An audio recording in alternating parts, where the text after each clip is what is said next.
problem finding volunteers to do that, but we were also marching in Australia. Bring our meeting to order. Thank everybody for being here. I know it was a long weekend, and especially council and staff. We appreciate you being here very much. So we'd like to start with a roll call, please. Yes, sir. Good morning, everyone. Mr. Barham, Mr. Bento. Here. Mr. Peterman. Here. Mr. Reinerberg. Here. Mr. Toops. Mr. Wallace. Here. You have a quorum. Okay, thank you. We have a quorum.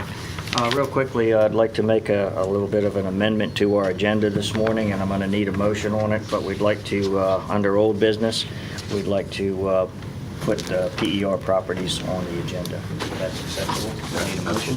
Motion. Second. All those in favor? Ready to roll call? Yes. Roll call. Mr. Bento. Yes. Mr. Peterman. Yes. Mr. Reinerberg. Yes. Mr. Wallace. Yes. Motion carries. We'll add that to old business. Thank you, Mr.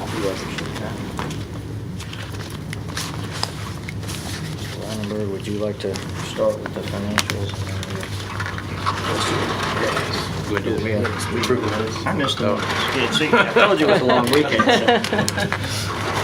Everybody get a copy of the minutes from the April 23rd meeting, and it's, could I have a motion to pass the minutes as presented? I wasn't here, so I don't feel comfortable doing that. Any discussion? Okay, Mr. Moore, please. Mr. Bento. Yes. Mr. Peterman. Yes. Mr. Reinerberg. Yes. Mr. Wallace. Yes. Motion carries. And I think on the financials, we'd like to have a little discussion before we go to... Yes. So, first of all, is there anything from our treasurer? What do you Was the want? city going to run through them first? I think we're going to do the Ms. Hugh financials. can- Yeah, Ms. Hugh can do the financials, and then we'll do the... Then we'll do the budget. Yes. Good morning. Good morning.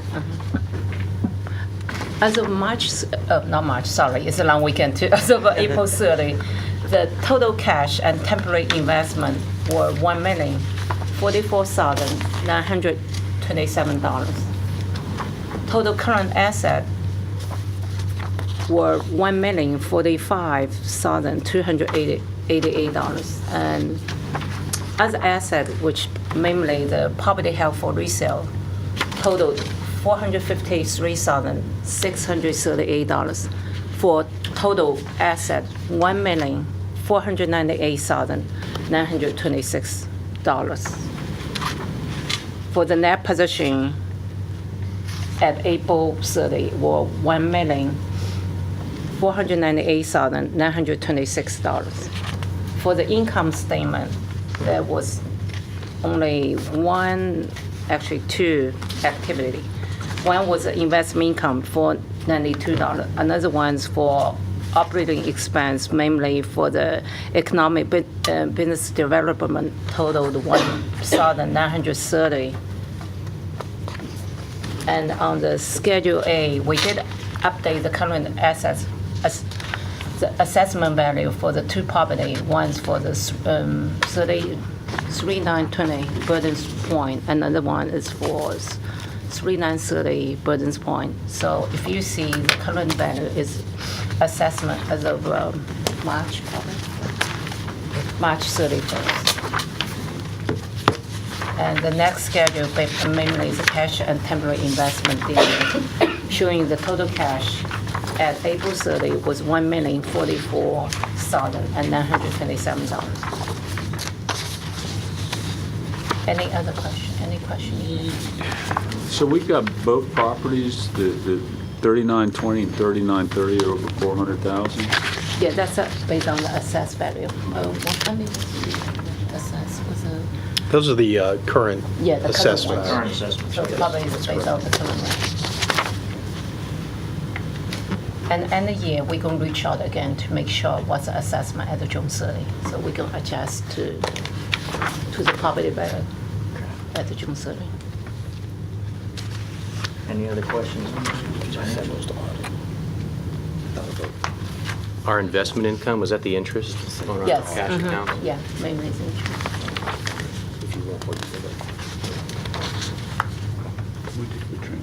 So we still didn't transfer that money, so that's going to change significantly by next month. We're going to have that new account fully opened and the money transferred, so Yes. That, we anticipate that being a big change next month. Yeah, it should be hopefully done by then. Do we have? After this meeting. There's just a After little bit this of paperwork, meeting, yeah, okay. and we'll After have this it done meeting. after this meeting. All right, so the financials can be sent to the finance department without vote, is that correct? Yeah, that's the audit. Okay. So we'll send it to audit. Thank you very much. All right, so I think, Mr. Weinberg, we're open for discussion on the budget. So we made the changes that we discussed last month in this budget, and that were to break out the incentive grants, the opportunity fund, and that is annotated on page 1. We talked about it a lot last month, so I didn't know were there any additional comments, because those were the changes that we discussed, and those are reflected on here.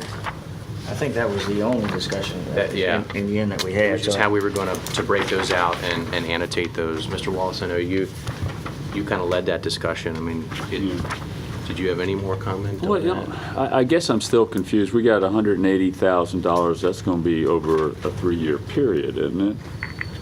That's going to be given out to them. So the proposed budget is giving them 180 in 20. I'm just trying to figure this out. Or is that? I'm sorry. That's revenue. Never mind. I'm on the wrong thing.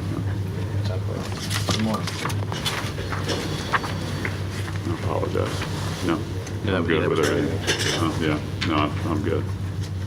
Okay. Are there any other questions or comments of Mr. Toops? You just got here. Welcome. Didn't know if you had any comments. on the We're just budget. gonna- Just started on the budget. And we made the adjustments that we talked about last month, breaking out the incentive grants and the opportunity fund. And that was the only change that, If there's no other comments or questions, I'd like to get a motion to approve the new budget as presented at this meeting that you have in your hand. No, I so motion. Okay, second? Second. Okay. Mr. Moore, Yes, please. sir. Mr. Bento, Yes. Mr. Peterman, Yes. Mr. Reinerberg, yes. Mr. Toops, Yes. and Mr. Wallace. Motion carries. Thank you very much. Okay, I think we'll move on to, if we could just get a quick, I think we just mentioned it, but I think at the end of this meeting, we'll have the Union Bank account straightened out, and we'll have the signature cards done, and we'll have that set up, and the money transferred between now and the next meeting. Yes, what we have this morning, Chair, is, excuse me, you have, Mr. Reinerberg has some information that you will need to fill out. I have filled out already from a signature card standpoint. We will leave this meeting and arrive at Town Bank, close that account officially, and then the representative from Atlantic Union, new name, will open up an account, a shell account to have everything set so we can transfer over. And then, yes, those will change. Things will change for next month with regards to the financials. So I actually have a meeting that came up right after this, but it only requires 2 signatures. Okay. So if you can sign, I mean, I can sign later this afternoon when that's over, or Mr. Chair, you can go over. 'Cause, Okay. you know, Not a problem. it's easy, but, you know, Yeah. we'll at least be able to transfer it today. Okay. Good, okay. Thank you very much. Oh, once transferred, just let us know because we have to move. Count numbers and what, Yeah. yes. Okay. All right, thank you. Okay, so we had some updates that we wanted to do and why we put it on the agenda on the PER properties. So if we could, Mr. Moore?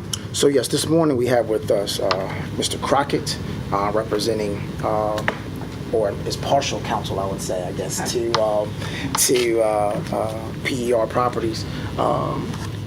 There was some discussion over the weekend as far as a request to have them added to the agenda. The agenda was had already previously been sent out. Certainly, the group has made the motion to add this to the agenda, but to receive an update on not only the PER property project as it relates to PPIC, but also some additional properties, additional opportunities that they have going on right now where they need some discussion. So I'll turn that over to Mr. Clark. Yes, sir. Please.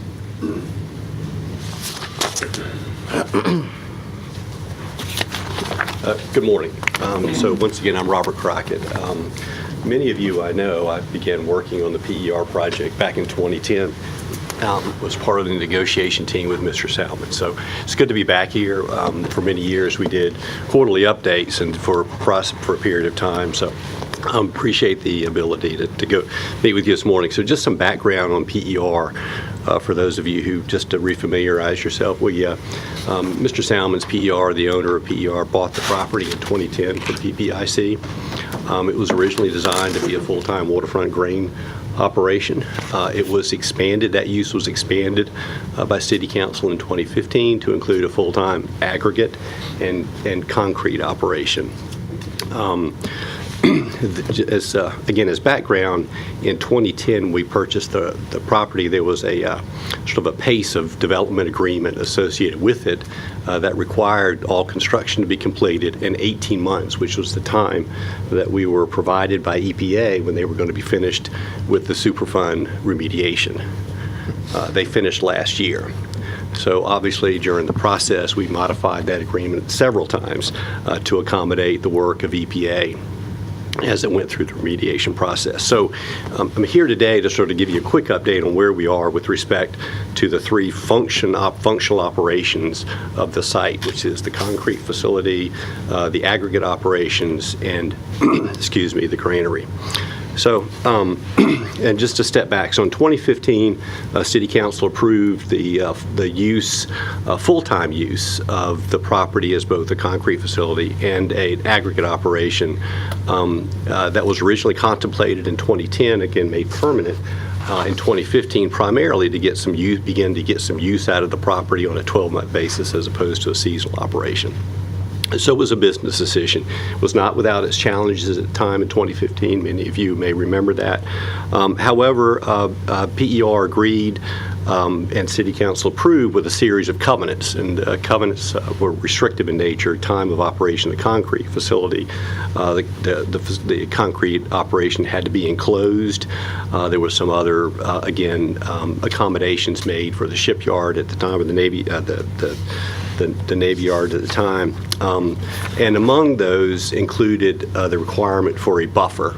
And again, at the time, EPA was still very much actively engaged in the remediation work.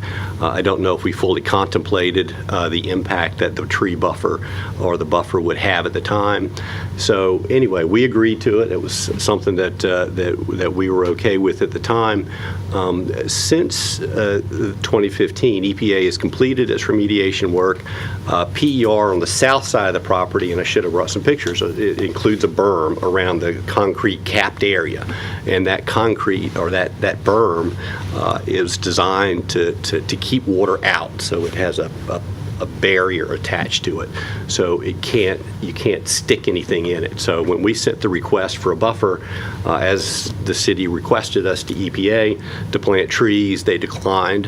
Said no, we can't plant trees. We don't want that berm to be, the integrity of that berm to be compromised. So EPA said no. So we continued dialogue with the city, and I'm certainly good at Jeff because Jeff's been very much involved in some of these conversations. So continue trying to figure out a way through it. Again, EPA operates with something called CERCLA, which is the Superfund law, which allows them obviously to say no to certain things if it impacts in any way the integrity of their operation. So we're sort of balancing what the city wants, obviously, with what the federal government wants at the time with respect to the site.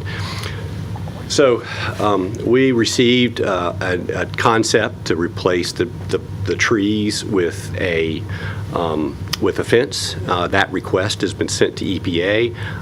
I can't answer or respond to what EPA is going to say, but I think for the same reasons that they didn't want the trees, they probably won't want the fence. Again, the concern has been articulated and shared with us by the program manager for EPA. Anything that compromises the integrity of the berm is probably not going to fly. So I'm just before you today saying we're sort of stuck. The concrete plant's ready. It's ready to go. It's fully, other than this one little issue, we're ready to go and get our CO. With respect to the other operations, again, there are things that occurred during the EPA process that required us to modify the bulkhead permit to go through the change some of the air permitting requirements. And again, so the granary is weeks away from getting an air permit. Can't start construction, as many of you know, until the air permit is issued by the state. The bulkhead process modification is underway with VMRC, EPA, and the Corps right now. So we expect to have that done. And then once those things are done, everything will hopefully fall into place. Just as a reminder where we are, to the immediate south of the property, which is the APA Superfund site, is the South Norfolk Jordan Bridge property, and then the Atlantic One site. To the north is the Beltline and the shipyard, and then to the west is the incinerator and Mr. Dwight Dixon's property. So again, I'm not looking for a solution here. I just want to make sure everybody knows where we are, that we're ready to go. This is an important part, certainly, of what you guys did when you sold the property to PER back in 2010. Property's fully paid off, I think, by now. I'm pretty sure it has been. So with that, Robert, if there's any other questions, I'd be glad to take here on behalf of both Mr. Heretic, who is counsel on the project, and co-counsel, and then Mr. Salmons this morning. Mr. Chairman. Thank you very much. Jeff, could you give us a little background on kind of the legal side of this and maybe what the options are? Because, you know, as we've discussed, any kind of delays that we have with folks trying to do development here, getting their businesses up and running is costly. So do you have any dialogue that you've had with EPA? Well, not with EPA, but I've spoken with, planning and zoning. So I think I understand where they're coming from on it. When the use permit was adopted back in 2015, at that time, as part of the use permit, planning and zoning had council approve modifications to the existing zoning requirements related to screening.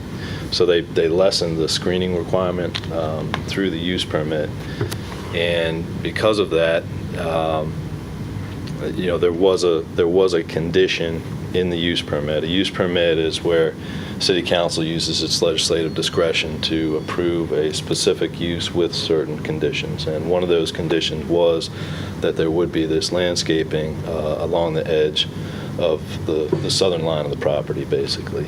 And they don't feel like they can simply throw that out, notwithstanding what EPA is saying, and notwithstanding it might be impossible to do it exactly as it was anticipated because it was a part of council's overall consideration of the use permit. Planning does not feel like they can simply waive it as part of the site plan process. So what has been suggested from them is two options. One is take that landscaping, move it back to the edge of the property as it existed before EPA filled in the southern boundary. If you think of the property, there's kind of a diagonal line between what existed all the time and what's been filled in by EPA. So planning saying without going back to council, they would find it acceptable to read the use permit to allow you to move that landscaping back to the prior boundary. Alternatively, they're saying you could go up to council and just amend the use permit to try and eliminate the landscaping requirement in its entirety. If we move to the planting beyond, is the EPA going to have an issue with that? I don't know the answer to that. So one of the issues, if you remember, the property is just about 16 plus acres, thereabouts. And again, the use that is required for that property is just about every spare inch that we have. So the idea of allowing the berms at the time, the trees where the berm is located, was okay because it was off the operational side. What Jeff has mentioned is that when you take the plantings, that what they had asked is us to consider actually moving those trees onto the operational site, and so that's the challenge. It's not that it's the location. Quite frankly, it's conflicting directly with planned operations. Guy, I don't know if that. Is this for beautification, or is there some other factors that this was part of the permit? Mr. Reinberg, that's a great question. Again, this is a heavily I think this is industrialized a really site. industrial area. I mean, Right. if there's a, if it's just for dust or noise or something, there's other alternatives besides trees. So I just curious, do we know? Yeah, substantively, to be honest, I'm not sure that there's I think the landscaping requirement was put in there because we were already voiding several other landscaping requirements that were in the zoning ordinance.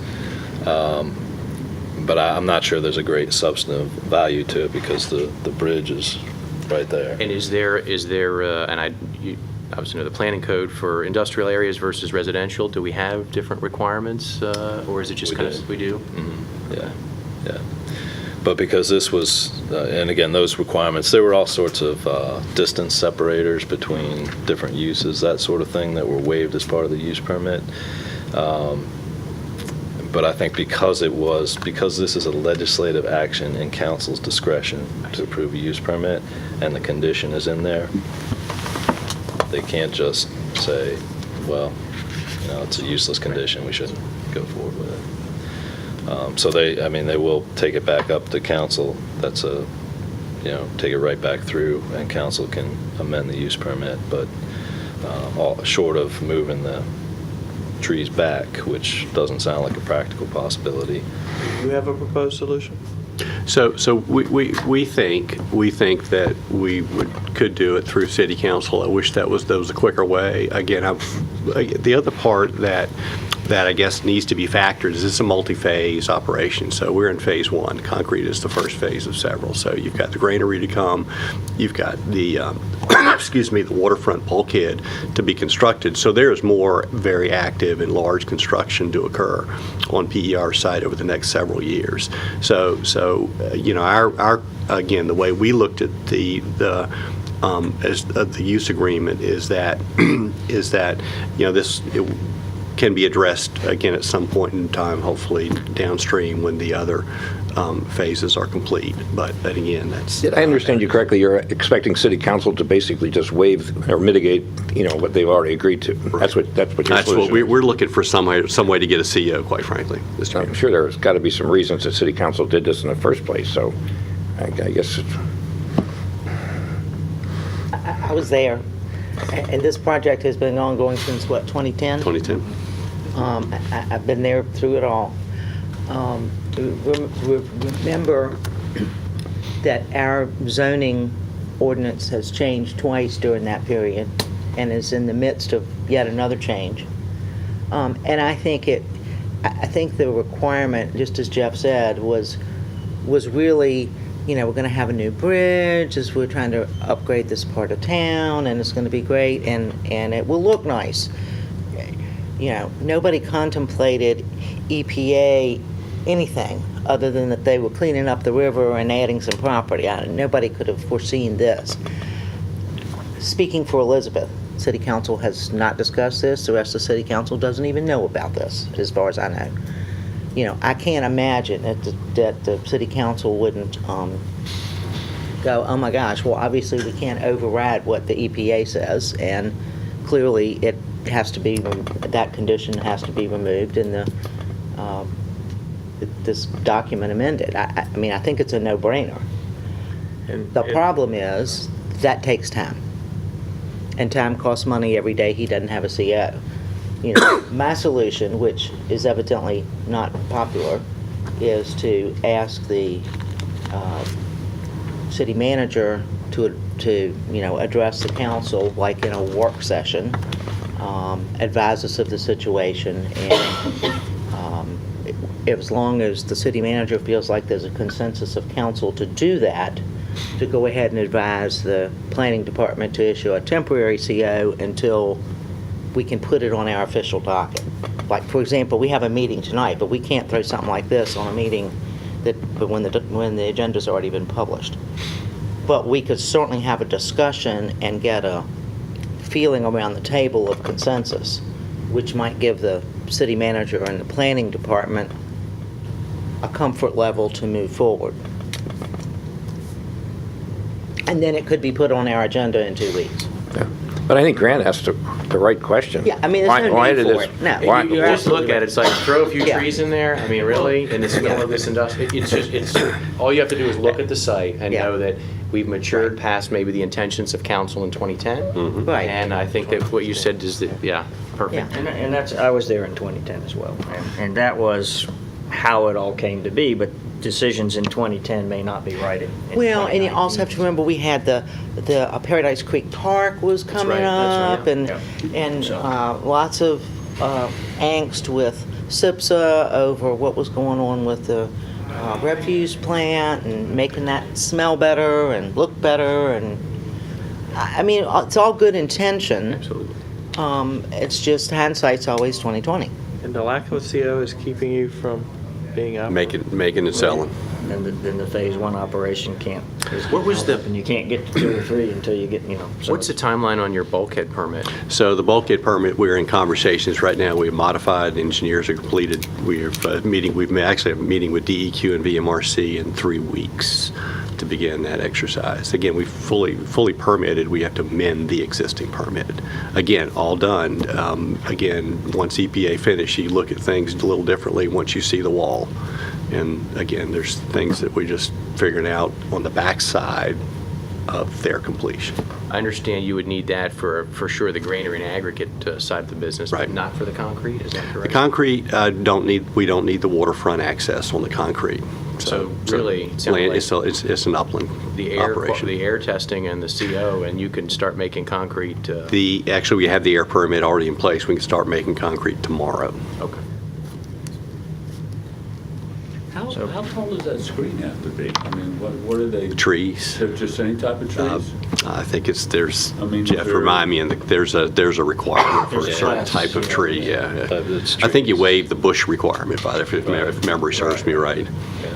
And again, to the commissioners, and again, if there are things that we could do differently, again, as Elizabeth said, we certainly would have done, but at the time, negotiations being what they were, we were anxious to get to yes, and our goal was to get to yes at the time. I didn't think that trees would be too much of an issue in 2015, just like some of the other decisions we made in 2010, we didn't think were going to be And I think problematic. a lot of y'all know the history, I think if I'm saying it right, was in 2010, it was envisioned as a granary. And concrete came up and there was some, no, we don't want that, with some of the history of everything. In 2015, City Council amended it to say, yes, we will. And there was some turmoil at that time. Some Yes. people didn't want that. So I think that's kind of how some of this came into play. And it's just the practicality of how do you do that is what we're talking about right Yeah, so just to give you some background, I know Robert told me to be brief. In 2010, we took down negotiations for 6 months because it was something that the owner at the time really felt was going to give him complete 12-month operation as opposed to a seasonal operation, and ultimately you get to yes. And then 2015, again, just because, again, EPA was just taking so long, we needed to begin to generate some income on that property. It sounds like you've met the obligations that this body had desired, for the property, and are leaning forward as far as you can. And I appreciate, the hurdles that you explained and just kind of all the history. I wasn't here then. But I hope that, a solution can come from this. I mean, this is probably really good having this discussion right now, because I know I wasn't aware that this was the issue that was holding up everything. I have one question, just on, Yes, sir. on the granary side. You're getting your air permit for that. Is there a timeline? I know it's somewhat nebulous, but is there a timeline for when that side of the operation might be up and? So the permit has taken us about 10 months to this point in terms of getting through. It's again, air permitting being what it is, not a general, very specific fugitive permit. So again, we're hoping to get through the permitting, I would say, in the next 30 days. And I would like to think, again, I can't speak for Jim, but construction will start very shortly thereafter. Again, you can't put anything in the ground until you get the air permit in play. So I think at this point, if this body wants to help us, we do need to get it to work session. At least get it addressed that way, and then there'll be either some acceptance or pushback, but at least, I think it's our job to help get these projects moved along, and as long as it's within compliance of the city and other authorities, then it's our job to move this along. So could you advise us on that, please? Yeah, well, my advice would be, you have your liaison here, and I would just simply express the feeling of the board or any concerns you have to your liaison and let her proceed in her discretion with. As it happens today, Mr. Ashby, the city attorney, is also the acting city manager for the next few weeks while Dr. Patton is on holiday. So when we conclude this meeting, I'll go share those thoughts with Mr. City Attorney Manager. Well, thank you so much, Council. We appreciate that very much, because I think it's important. We started this project. I was there, you were there, 2010. So, it's a good thing for the city, and it's a good thing for Mr. Salmon. So I think if we could just move this ahead, so we really appreciate you taking that, unless there's any objection or other discussion. But I think we should move ahead and try to get a temporary CO if we possibly could, and then get you. Be honest, I'm not sure there even is such a thing, but that's just me talking. Well, there's a way to do it at the BZA and things like that. But Speed, I think, is the operative word, and we're just trying to figure out our best way. And I appreciate working with Jeff and Mr. Ashby. It's not been a tense conversation. We're just trying to figure out our way through this. a path forward. And thank you for your time, Mr. Chairman. Sir, thank you for being here. I appreciate it. Pleasure to be back.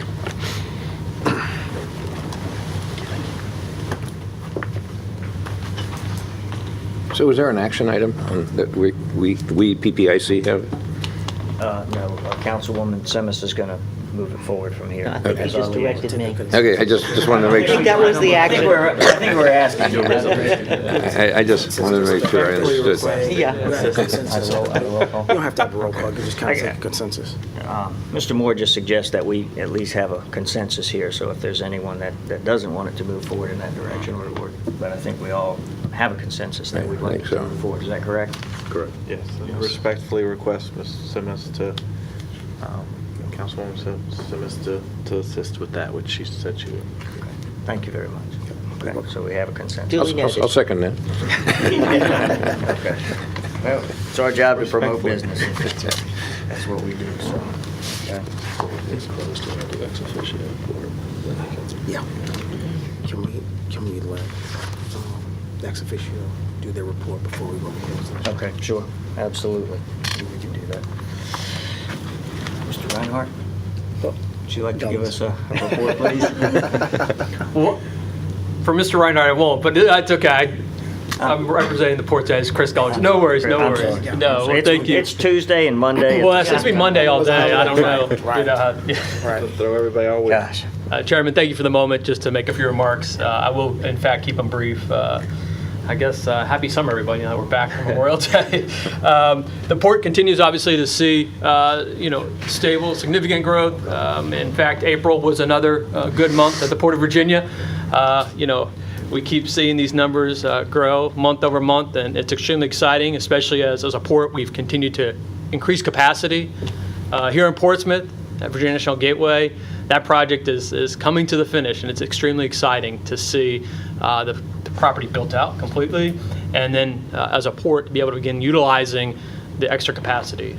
In fact, this upcoming Friday, I know city staff from Economic Development, a couple of members will be on property, so we're doing a little customer event to christen the expanded rail there at VIG as the second bundle is completed, and we now have both bundles up and running. And remember, VIG is the only container facility on the U.S. East Coast that has both Class 1 railroads on dock, CSX and Norfolk Southern, and that's a real game changer as we are a port that does have a heavy concentration of freight that is landing on the rail.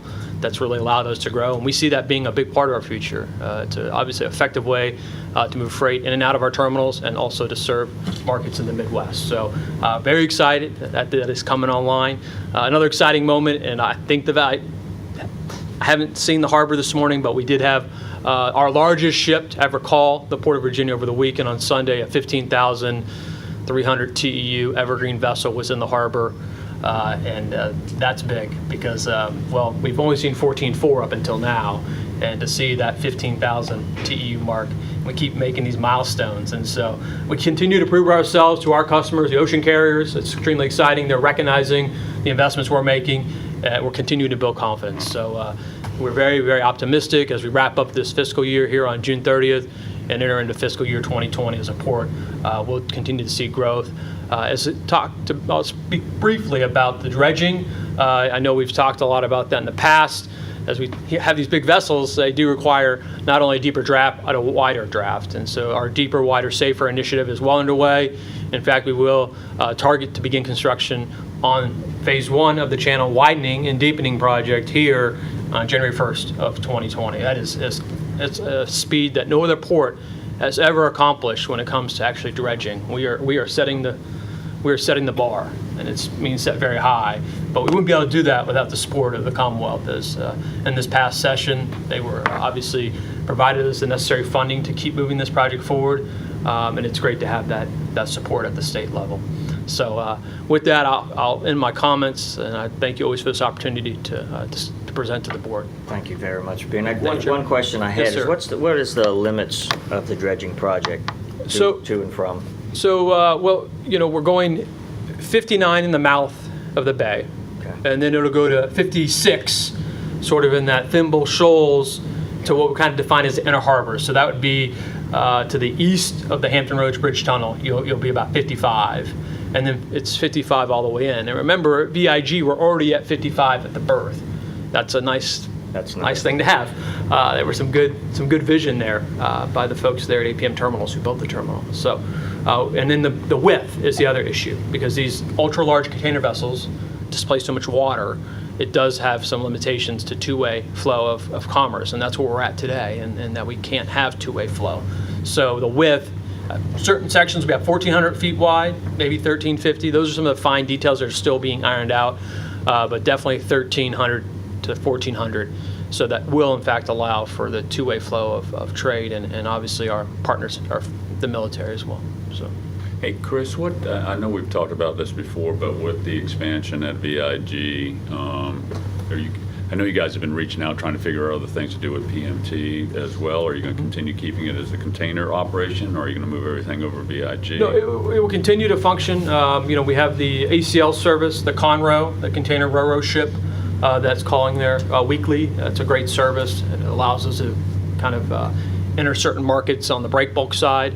The Port of Virginia has recently brought on a new director of break bulk and Ro-Ro sales. It's a gentleman who was formerly with Norfolk Southern. And one of his tasks, I know he's keen at identifying additional commercial opportunities for PMT, because we do in fact see it being a blended or a multi-purpose type commercial operation where we will have containers, yes, but there could be cars, there could be break bulk, and there could be other objects that are large and need that waterfront access. So it's all of the above, I would say. But it's something we definitely have an intentional focus on. And there were even remarks made last week at the board meeting by some of the commissioners that we continue to focus on ways to focus attention on PMT to continue to grow the business there. One other question, if I can, Mr. Chairman. Chris, Yes. It's on the one end of VIG is the generation facility. Yes. Just a couple questions with that. Do y'all control that? No. Who Georgia Renewable Partners is the ownership group there. And that's all I can really state as it relates to that particular property, but we do not control that property. Either you guys or, back to any kind of property that's close to the water, we should have an interest in. And you may be all over that already, Mr. Moore, but You have answered. You have taken my answer. So let's just say that. Just knew it without was getting out into a there. lot of detail, that's certainly, that property has been on our radar. So I will just leave it at. I just didn't know if they controlled it. That was my No. question. No. Just a public service announcement, thank you. For any of you all who were not at the oldest Memorial Day parade in America yesterday, for the first time in my memory, the Port Authority participated in the parade, and we had Port Authority police vehicles and all in the parade, which was very nice, and a nice it was just nice to have them. Thank you, and we'll pass that to Yeah. the chief. Chris, thank you, and I apologize. No worries, Mr. Benton. No, But, please, no worries at all. The port is a huge, important, and strategic partner to the city, of course, and anything we can do to help, you always. Very much want us appreciate it. To be there, so, thank you very Chairman. much. Thank you. Okay, so we're ready to go into Closed session. closed session. You want to read us in, please, Mr. Toots? I move to go into closed meeting pursuant to Virginia Code subsection 2.2-3711A.3 for the purpose of discussing or considering the investment of public funds where competition or bargaining is involved, where if made public initially, the financial interest of the governmental unit would be adversely affected, specifically regarding the development of water delivery facilities.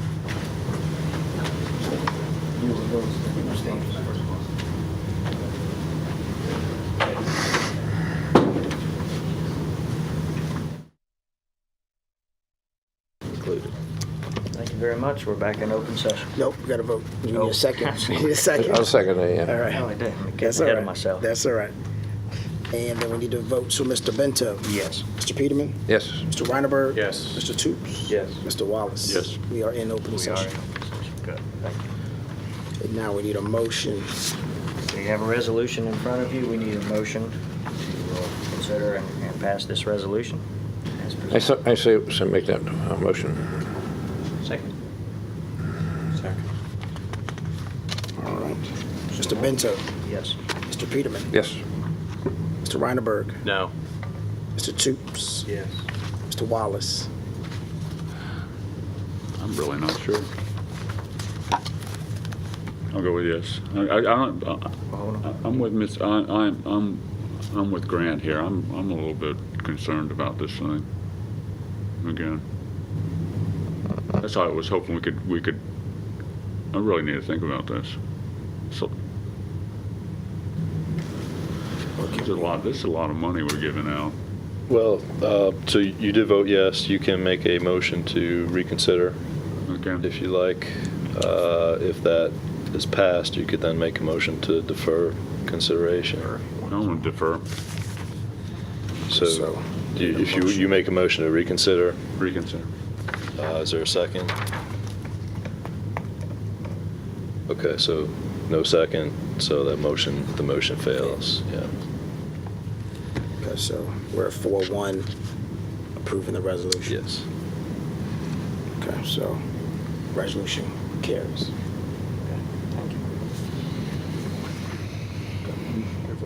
Okay, if there is nothing else for the board, Hey, I'd like to, bring somebody here for the next meeting to talk about the south gate. I'd like that to be on the agenda for next time. So if you could just coordinate with staff so we know who that is and Okay. and if they need anything from a visual standpoint.